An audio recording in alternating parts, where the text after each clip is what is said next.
Անկեղծ ես տրամադրություն չունեմ խոսալու, եզակի դեպքերից մեկն է երևի կյանքի։ 8 ամիս շարունակ ես նույն թեման խոսում ենք, հիմա անհրաժեշտություն չկա էլ։ Ես չհասկացա դատախազն ինչ ասեց, վստահ եմ դուք հասկացաք, բայց անգիր գիտեմ ինչ ասեց, քանի որ արդեն ընթացքը շարունակվում է։ Նախ շնորհակալ եմ մեր պաշտպաններին, բայց ձեր շունչը ափսոս է, որ դուք այսքան երկար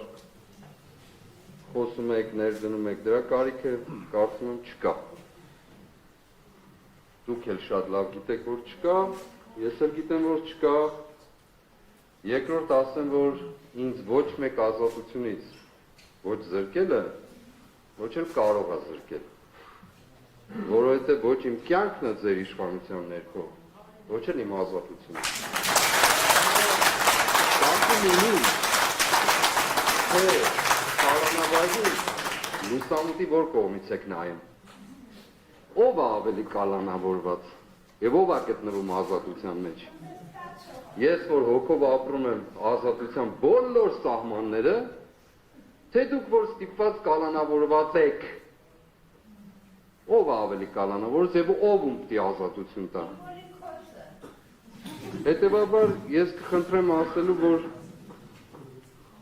ազատությունից զրկված մարդ չկա այստեղ։ Այս 18-ի մեջ էլ չկա, ես էլ ամենավերջինը։ Որովհետև դա Աստծու գործն է, ոչ մեղադրողների, դատախազների, որոնց նաև Մխիթար Գոշը երբեմն ամբաստանողներ է համարում, ոչ դատավորների, ոչ էլ ինչ-որ կենթանական ծագումով իշխանավորների։ Ոչ մեկի, բացարձակ։ Ինձ իմ ծնողներն են տվել ազատություն, Աստծուց շնորհված, ես իմ ժամանակի ու տարածության վրա էլ իշխանություն ունեմ ու ազատություն ունեմ, այնպես որ թողով որ Աղնազատը նա մտածի, թե ում ձեռքին է ինքը կալանավոր։ Եվ ինչով է կալանավոր, փողով, պաշտոնով, տուն պահելու ցանկությամբ, վախերով, հեռաձայներով, մեկ շաբաթվա դատական հանգամանքների փոփոխությամբ պայմանավորված ինչ-որ լուծումներով և այսպես շարունակ։ Ով կարող է ինձ կալանավորել, ես չեմ կարողանում պատկերացնել, մենակ երևի գերեզմանը, են էլ Առաքելն ասում է, որ ուր է գերեզման քո հաղթանակը, ուր է մահ քո խայթոցը, էդ էլ չի կարող։ Հետևաբար, ինչ եմ ուզում ես ասել, բայց իրապես տրամադրություն չունեմ խոսել, բայց ինչ եմ ուզում ասել։ Երեկ Ռուբեն Վարդանյանին 20 տարի բանտարկեցին կամ դատավճիռ կայացրեցին։ Դրանից նախորդող ժամանակաշրջանում մեր Արցախի ռազմաքաղաքական ղեկավարությանը մի մասին ցմա, մեր եղբայրներին գերության եւ այլն, մի մասին 20 տարի, հիմա չեմ ուզում խոսել։ Թույլ տվեք ասել, որ ես ամաչում եմ, որ այստեղ կանգնած ինչ-որ կալանքի հարց լուծենք, երբ որ իմ եղբայրները, ում հետ ես հաց ու աղ եմ բաժանել, ընդ որում ես դավաճաններն էլ իրանց հետ։ Հիմա ընդեղ տառապում են, ես այստեղ ինչ-որ կալանքի մասն եմ խոսում, մեղադրող ինչ-որ կալանքի մասն եմ խոսում, որի հիմքը չունի։ Պատվարժան դատարան, դուք էլ երևի ինչ-որ կալանքի մասն եք խոսում, չգիտեմ ում։ Եվ իմիջայլոց ասեմ, առի գիտություն ասեմ, այդ պատվական մարդկանց այս ժամանակահատվածում բազում մարդիկ են թե գրել տարբեր միջոցներով, իմ պաշտպանների միջոցով, թե իրենց աջակցությունը հայտնել հազարավորներ, թե հանձնուկներ ուղարկել, շնորհակալ եմ բոլորիդ հետ, բայց առանձնահատուկ կերպով ուզում եմ ասել շնորհակալություն հայտնել, անշուշտ ես ուրիշ կերպով էլ կհայտնել, ուզում եմ առանձնահատուկ շնորհակալություն ասել Արցախի Հանրապետության նախագահի որդուն, Բակո Սահակյանի որդուն, շատ սիրելի Տիգրանին, որ ինձ հնարավորություն տվեց իր հայրը գտնվելով այդ տառապանքի մեջ ինքը մեր մասին չմոռացավ, թեպետ ես ապերախտ եմ եղել իրենց մասին մոռանալով։ Եվ ինձ հնարավորություն տվեց հոգևոր իմաստով եւս մի անգամ պատվարժան նախագահի հետ իմ խցումես անգամ հաց ու աղ բաժանել, ինքը գտնվելով Բաքվում, ես Երևանում եւ ոչ ինչպես վերջին անգամ երկուսս էլ Ստեփանակերտում։ Շնորհակալ եմ Տիգրան։ Աստված զորացնի ձեզ։ Եվ ինչ է ուզում ասել, հա։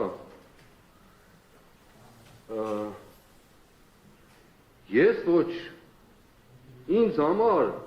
կալանքի փոփոխություն կոչվածը պատվարժան դատար նշանակում է համագործակցել ինձ համար սուբյեկտիվ անձնական նշանակում է համագործակցել դատարանի հետ դեր մեղադրողներին չեմ ասում նշանակում է համագործակցել մնացած բոլոր դատավորների հետ որոնք մինչև այսօր իրենց որոշումներ են կայացրել նշանակում է համագործակցել Չարիքի իշխանության հետ հետևաբար դուք մի հնարավորություն ունեք ես ոչ ընդունելու եմ տնային կալանք բացարձակ նախ որ տուն էլ չունեմ բայց չեմ էլ ընդունելու հարկաստու ենքան մարդ կա տանտեղ գիտի երկրորդ ոչ գրավ բացարձակ անհրաժեշտություն չկա դրա ոչ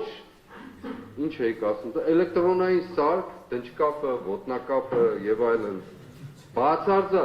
բացարձակ, ոչ դա, այն մյուսն ինչ, հա, եւ մեկ էլ երկրից բացակայելու արգելք, որ ամենավիրավորականն, ուրիշ բան չեմ ասում, բացարձակ, դրանցից ոչ մեկն էլ, ոչ էլ մտածեք փոփոխելու մասին անկեղծ, այսինքն չեք էլ մտածել, բայց մի էլ մտածեք, եթե հանկարծ մի պահ կլինի։ Միակ տարբերակն է, եթե այստեղից ազատ կգնանք, որտեղ որ կգնանք։ Եթե ոչ, դա էլ ազատություն չի, նորից եմ ասում։ Դա պարզապես պայմանների այսպես կոչված փոփոխություն է։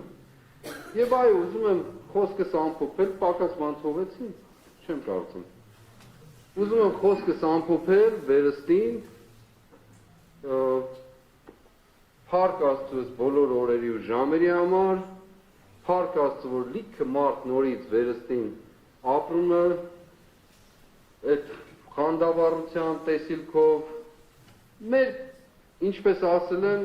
կալանքի բանտարկության գինը թող լինի Հայաստանի Հանրապետության, մեր երկրի, մեր ժողովրդի ազատագրությունը։ Թող դա լինի։ Ինչ բան չկա։ Եվ ուզում եմ ամփոփել Ես այ Մարկարեի խոսքերով, ես խորհուրդ կտամ, որ կարդաք, մեղադրողներն են, պատվարժան դատարան դուք էլ, ժողովուրդ ջան, բոլորդ էլ,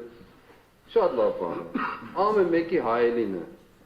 ինչպես որ օրեր առաջ մեկը դոժ հեռուստացույցով հայտարարեց ինչ-որ